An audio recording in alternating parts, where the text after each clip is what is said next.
알렐루야, 알렐루야. 나는 그리스도를 얻고 그분 안에 머물려고 모든 것을 해로운 쓰레기로 여기노라. 알렐루야.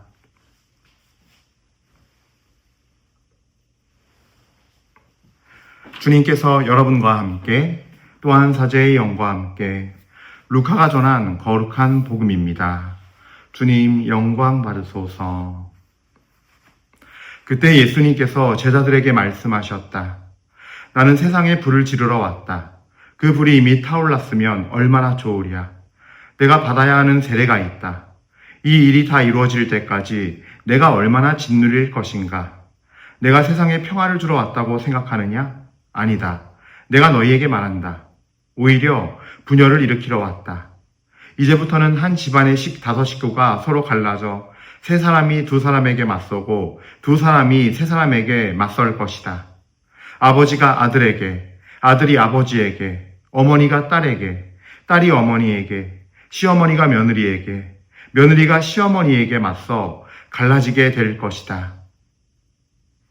주님의 말씀입니다. 그리스도님 찬미합니다.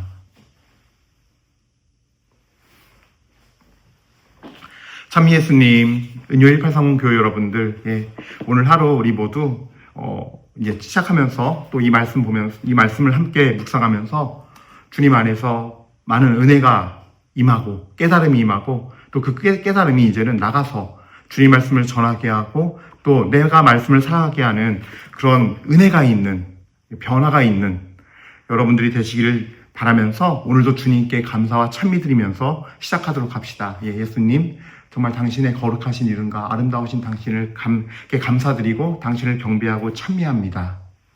자, 오늘 복음 말씀은 참으로 우리가 어려운 듯 하나 다 겪고 있는 일들이에요.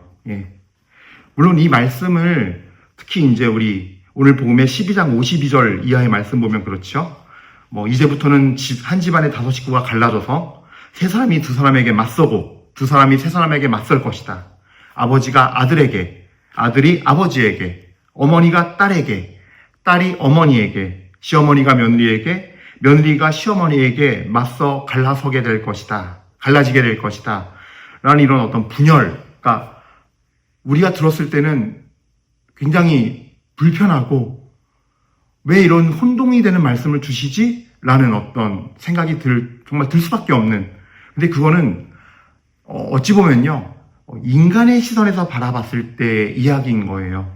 그러니까 이 분열이 있는 이유에 대해서 예수님께서는 사실 우리에게 중대한 어떤 말씀을 주시고 싶어 하시거든요.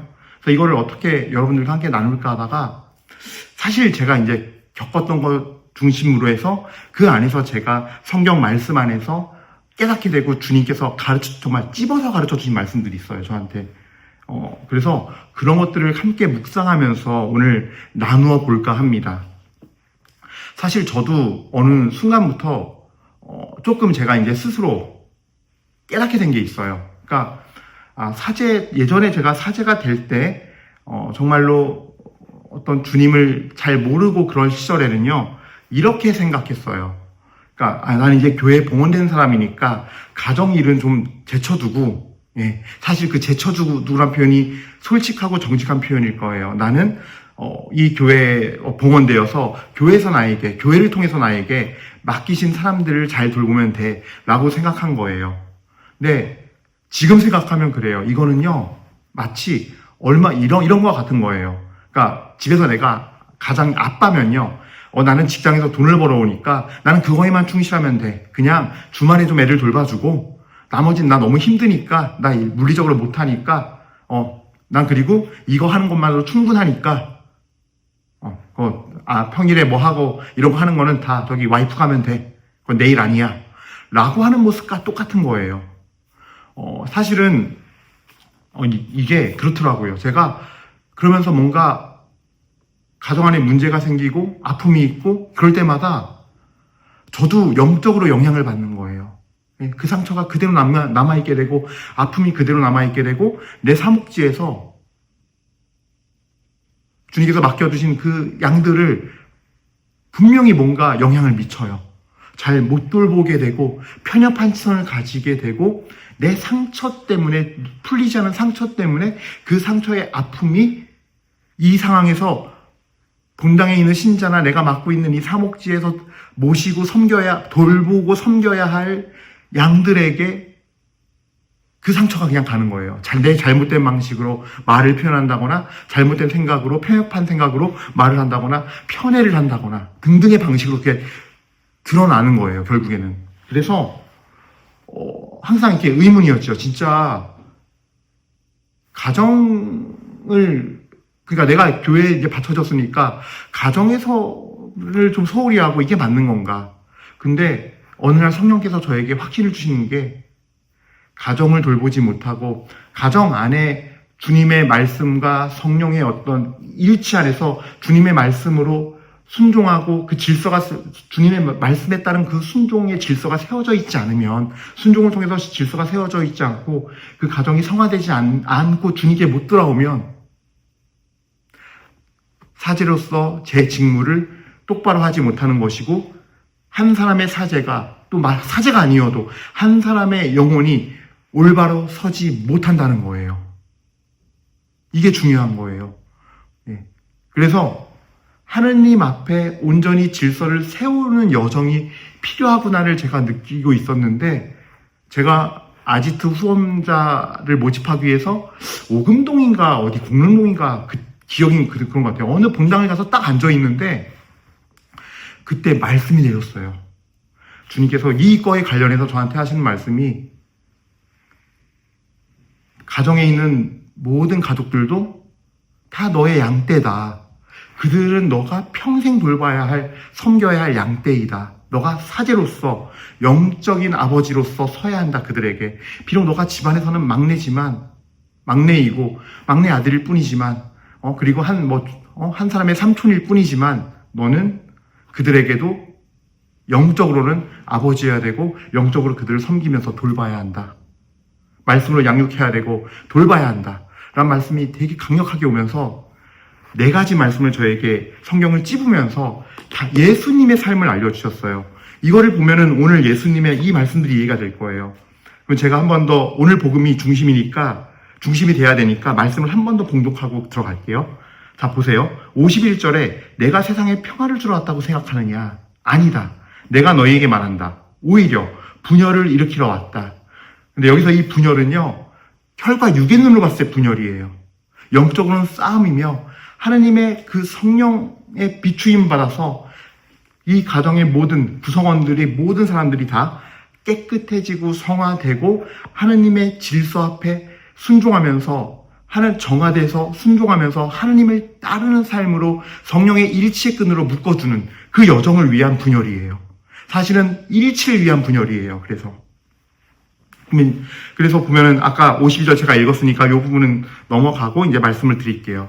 예수님께서 저한테 딱 찝으신 말씀이 뭐였냐면요. 마르코복음 3장 21절과 3장 31절부터 35절의 부분이에요. 마르코복음 3장 21절은 뭐였냐면요. 예수님의 친척들이 소문을 듣고 그분을 붙잡으러 나섰다.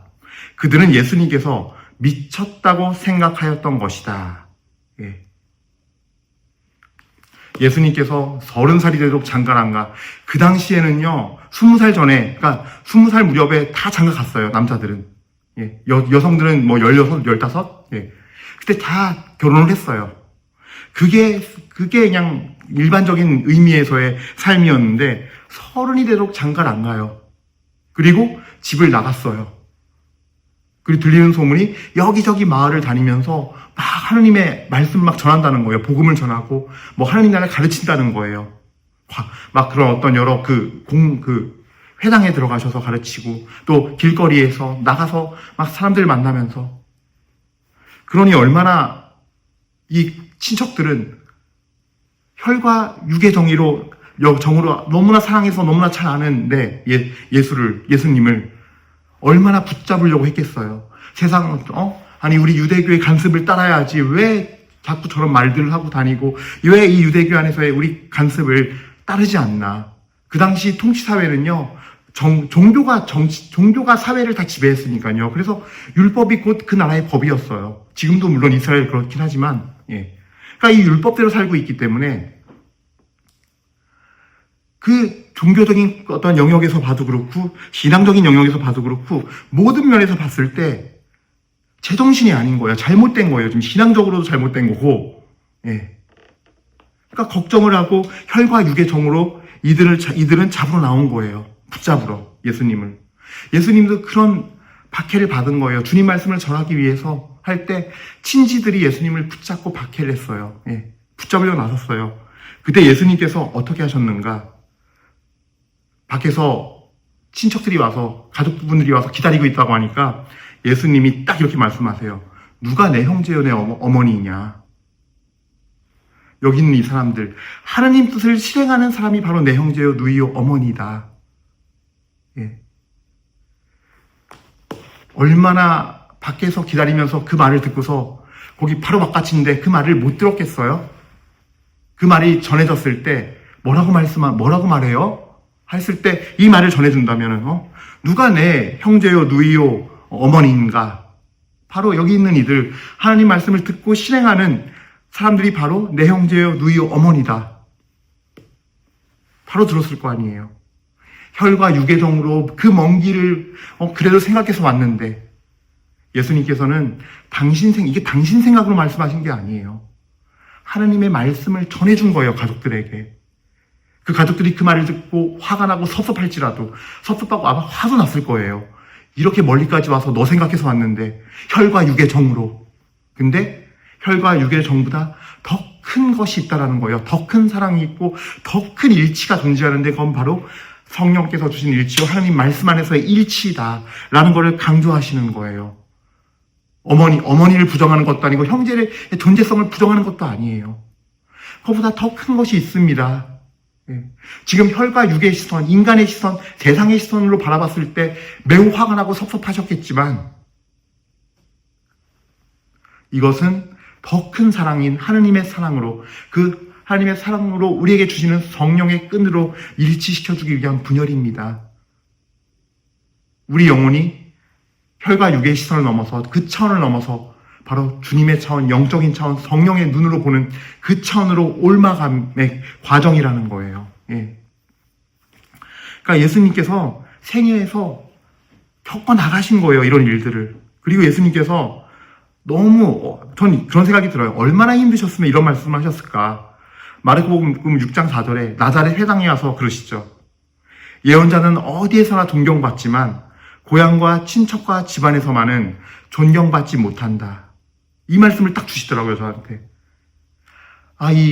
저는 근데 이 말씀은 워낙 우리가 복음 때마다 들으니까 알고는 있었지요. 하지만 가족과의 관계에서부터 예수님이 환영받고 처음부터 존경받았던 존재가 아닌 거예요. 나가서 복음을 전하기 시작할 때 가장 적극적으로 막았고 가장 적극적으로 나섰던 존재들이 가족들이고 친척들이었던 거예요. 예.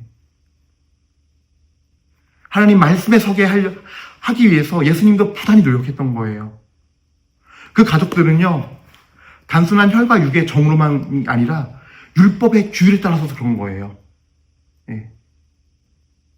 하나님은요, 모든 질서를 다 존중하시지만 그래도 가장 높은 질서는 성령 안에서 그리스도의 복음 안에서 올바른 관계로 맺어진 의를 바탕으로 한 성령 안에서의 관계예요. 그것이 1번이에요. 우리 신앙에. 그 다음에 교회 공동체에서의 어떤 계시들과 이런 것들을 믿고 그 안에서 또 우리가 질서 있게 따라가는 것이고요. 예. 그래서 여러분들 이 말을요 잘 이해하셔야 돼요. 내 자신이 갈라티아서가 얘기하는 게 이거예요. 갈라티아서 전체가 얘기하는 게 율법을 지킴으로써 구원받지 않고 그리스도의 복음을 믿음으로써 하나님과 올바른 관계를 맺음으로써 구원받는다고 강조하는 이유가 뭐냐면요. 이 율법은 자꾸 유대인들 그 시대의 그 규율로만 들으시면 안 돼요. 우리가 그리스도와 관계가 그 복음을 믿음으로써 그리스도와 인격적인 관계가 맺어짐 없이 우리 가톨릭 교리도 글자로만 읽으면요. 똑같이 율법이 됨을 믿으시기 바랍니다. 이걸 아셔야 돼요.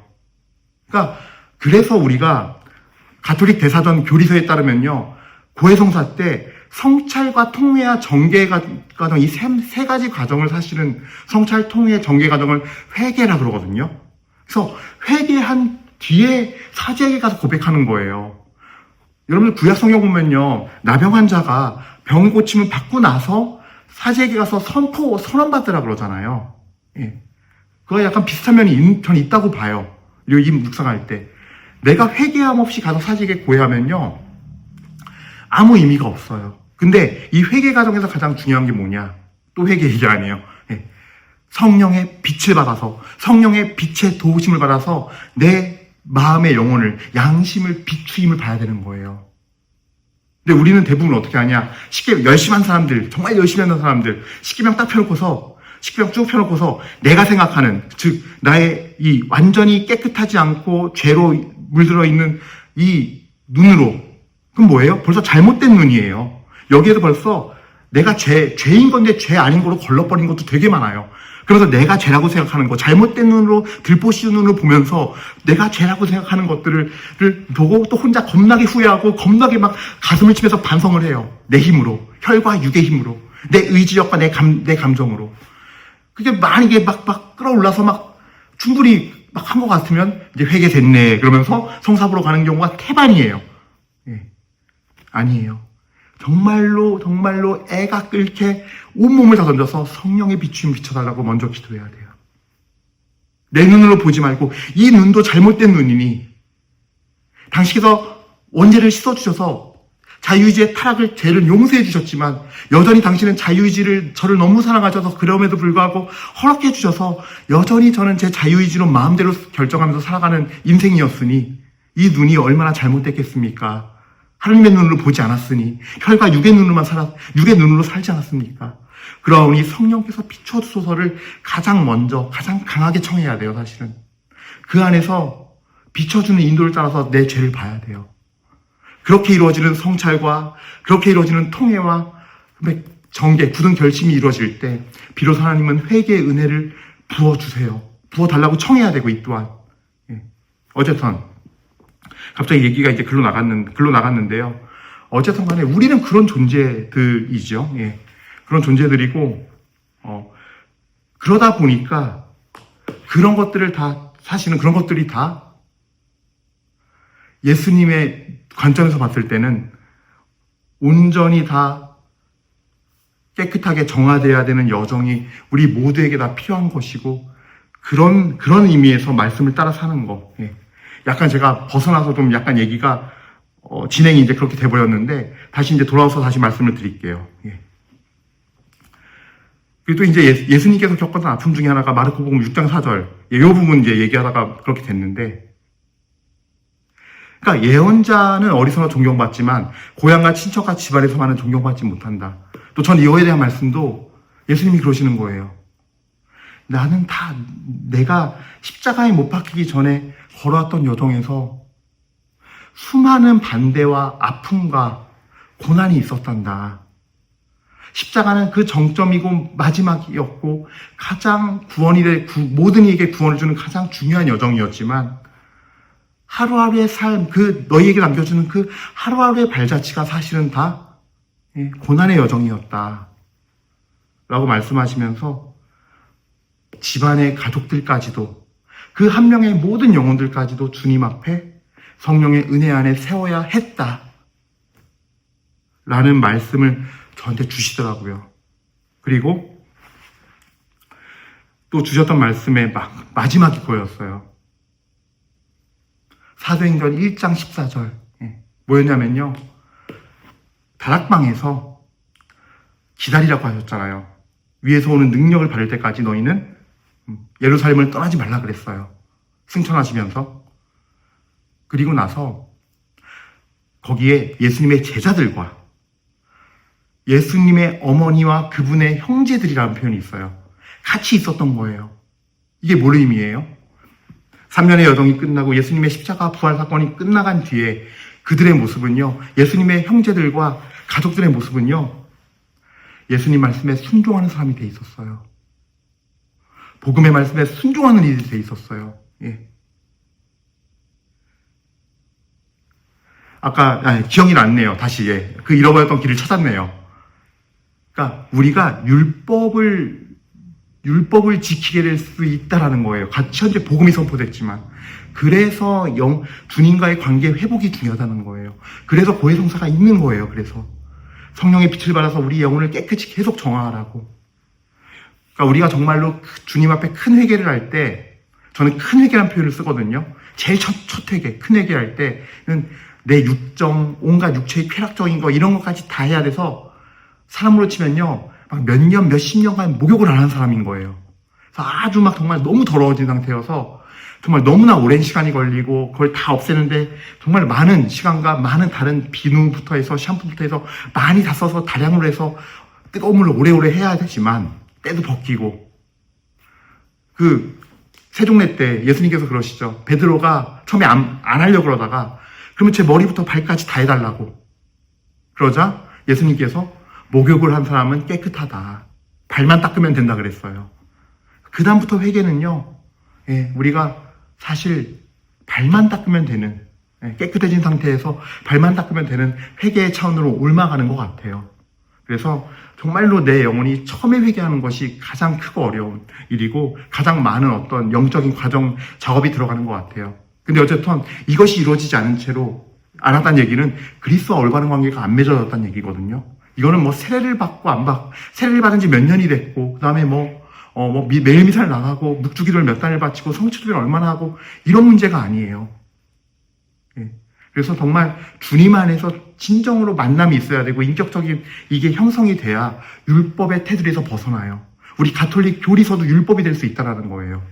그거를 말씀드리려고 제가 아까 다시 회개로 가다 빠졌고요. 그리고 이 마르코복음 6장 4절 내용까지 봤으니까, 그리고 마지막 사도행전까지 얘기를 다 했네요. 그래서 사도행전 보면서 결국 마지막은 뭐예요? 예수님께서 저한테 그러시는 거예요. 딱 그 말씀을 딱 알려주면서, 나도 내 가족들을 돌봐야 하는 양떼였고, 섬겨야 하는 양들이었다. 내가 세상에 나가 복음을 전하라고 저는 사명을 받았기 때문에, 이 사명 때문에 가족들이 그 대상에서 재정도 없었고, 그들 역시 나의 양떼였고, 나의 사명이었다. 너 역시 그렇게 해야 한다. 라고 하는 거예요. 근데 현실은 참 쉽지가 않아요. 제가 이제 우리 아지트 아이들도 이렇게 돌보고 있고, 정말 말씀 보내고, 정말 주님 오신 말씀 전해주기도 하고, 다른 거 좋은 거 있으면 보내주기도 하고, 유튜브에 좋은 거 내용 있으면 신부님 거는 목사님 거는 가리지 않고 보내요. 근데 해보니까 가족이 제일 안 돼요. 그래서 사실은 그날 오금동 성당인가 거기서도 앉아가지고 하나님 앞에 너무 절망스러워서 이러고 앉아있었더니 예수님께서 이렇게 마르코복음 3장, 6장, 그 다음에 오늘 복음, 그리고 사도행전 1장 14절을 딱 집어서 설명을 해주시는 거예요. 그래도 그 길을 가야 한다. 그리고 너가 사제니까 너가 임지받은, 발령받은 거, 세상의 교회에서의 그 직무도 해야 되지만, 너는 하나님의 사람으로서 너희 가족들, 내가 그랬듯이 너도 그렇게 해야 한다. 왜냐하면 너는 교회의 사제이기 전에 나의 사람이고 하나님의 자녀요. 하나님의 사람이기 때문이다. 우리 모두 다 하나님의 자녀이며 하나님의 사람이에요. 주님께서 우리에게 주신 순종할 임무들과 사명이 있는데, 여러분, 가족은 1번이에요. 왜냐하면 가족은 나예요. 그리고 이런 분열이 일어나는 이유는요, 다시금 이 혈육의 정보다, 혈과 육의 사랑보다도 더 큰 사랑인 하느님의 사랑에, 하느님 앞에 한 형제, 한 자매가 되기 위함이에요. 그래서 좀 더 번외지만 이런 거 있잖아요. 사두가입할 사람들이 영적 존재를 안 믿죠. 그래서 그들이 영적 존재가 없다라는 걸, 영적인 뒤에 사후세계가 없다는 거를 물어보기 위해서 질문했을 때 예수님께서 그래요. 너희는 영적인 것도 모르고, 그래서 영적인 지식이 없고 모르기 때문에 그런 어리석은 말을 하는 거다 하면서 하시는 말씀이, 죽어서 천국에 가면 모두가 다 하나님 앞에 천사처럼 된다 그랬어요. 그러니까 각 개개인의 영혼으로서 천사처럼 하나님과 나와의 관계로서 있는 것 같아요. 그 말씀을 해석했을 때는. 그래요. 근데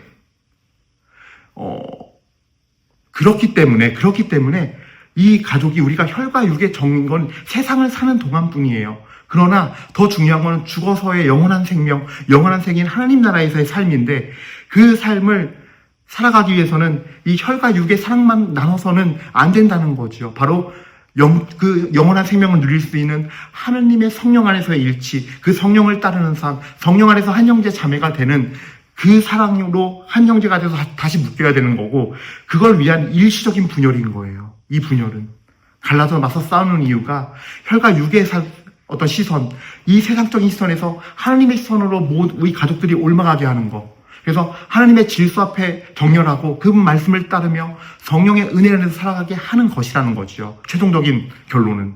예. 이런 의미들을 이해하고 이 복음 말씀 본다면은, 내가 신앙의 문제 때문에, 영적인 가족들에 관한 영적인 문제 때문에 일어난 불화들, 이런 것들 정말 주님 말씀 안에서 주님 말씀으로 이겨나가야 되는구나를 다시 한번 기억하셔야 돼요. 마르코복음 3장 21절에 예수님이 미쳤다는 소문이 들어와서 친척들이 잡으러 가요. 그래서 다 왔어요. 찾아서 겨우겨우. 그랬을 때 예수님께서 인간적인 방법 쓰지 않았어요. 갑자기 뛰어나가서 껴안고 이렇게 먼 길 왔냐고 고생했다고. 아니에요. 너무나 냉정할 정도로 하나님 말씀만 전해요. 예. 누가 내 어머니고 누가 내 누이고 내 형제냐. 바로 여기 있는 사람들 아니냐. 하나님 말씀을 듣고 실행하는 그 사람이 바로 내 형제요 누이요 어머니다. 얼마나 냉정합니까? 인간적으로. 혈과 육의 눈으로 봤을 때 냉정하잖아요. 하지만 주님 말씀을 또 전했어요. 그 순간에도. 섭섭하던 말던, 아프던 말던, 화가 나던 말던. 이것이 굉장히 냉정하고 비인간적인 처럼 보일지 모르지만 사실 그 마음 안에는 정말 많은 슬픔과 아픔을 누르고서 하나님 말씀을 사랑으로 전하는 거거든요. 이런 작업도 필요하다는 거예요. 이런 작업이 있어야 한다는 거예요. 그렇게 해서 주님 안에 한 형제가 정말 되었을 때, 성령 안에 한 형제가 되었을 때 우린 영원한 생명을 누리는 진정한 한 가족이 되는 것이고, 그때 가서 다 이해하게 되고 깨닫게 돼요. 이게 더 큰 사랑이었음을, 더 큰 마음으로 전한 것이었음을. 예. 그래서 지금 우리가 느끼는 아픔들과 분열들, 이 모든 걸 넘어서서 하나님한테 갈 수 있는, 우리 가족 모두를 묶어서 주님의 사랑의 띠로, 사랑의 세계로 갈 수 있는 그런 은혜를 우리 모두가 구하면서, 또 그것이 실제 우리 가정 안에서 다 이루어질 수 있기를 청하면서 이 미사를 봉헌합시다. 아멘.